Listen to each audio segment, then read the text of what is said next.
হাওড়ার নাজিরগঞ্জ তদন্ত কেন্দ্রের অন্তর্গত চাঁদমারি রোডে একটি স্পঞ্জ কারখানায় বৃহস্পতিবার রাত প্রায় 10টা নাগাদ ভয়াবহ অগ্নিকাণ্ডের ঘটনা ঘটে। কারখানার ভেতরে বিপুল পরিমাণ দাহ্য রাসায়নিক মজুদ থাকায় মুহূর্তের মধ্যে আগুন ভয়ানক রূপ ধারণ করে। দাউ দাউ করে জ্বলে ওঠা কারখানাটিকে কেন্দ্র করে গোটা এলাকা জুড়ে আতঙ্ক ছড়িয়ে পড়ে। স্থানীয় বাসিন্দাদের দাবি, প্রথমে ধোঁয়া দেখা গেলেও কি ঘটছে তা বোঝা যাচ্ছিল না। তখনই বাসিন্দারা ঘর থেকে বেরিয়ে দেখতে পান বিধ্বংসী আগুন পুরো কারখানাটিকে গ্রাস করেছে। দূর থেকেও স্পষ্ট দেখা যাচ্ছিল আগুনের লেলিহান শিখা। খবর পেয়ে দমকলের 10টি ইঞ্জিন একে একে ঘটনাস্থলে পৌঁছে আগুন নেভানোর কাজে নামেন।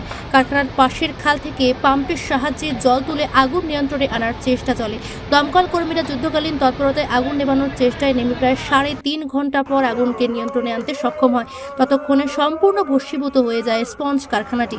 আগুন লাগার সঠিক কারণ এখন স্পষ্ট নয়। ঘটনা তদন্তে নেমেছে পুলিশ এবং দমকল বিভাগ।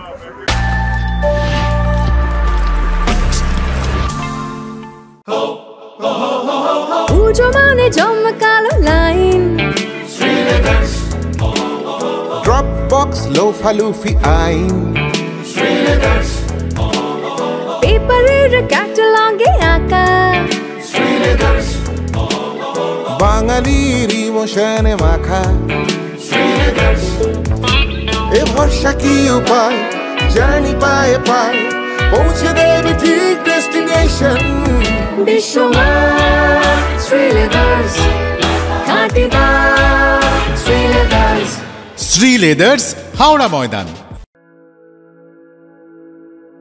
আপনি কি জটিল কিছু সমস্যায় ভুগছেন? সমাধান পেতে চান? যোগাযোগ করুন প্রখ্যাত জ্যোতিষ ও তান্ত্রিক মনসারাম ভট্টাচার্যের কন্যা মনসা কন্যার সাথে। প্রখ্যাত জ্যোতিষ ও তান্ত্রিক মনসা কন্যা হাওড়া জানবাড়ি ও হাতিবাগানের নিজস্ব মন্দিরেও বসেন। যোগাযোগ 9830106967 আর 9239655323।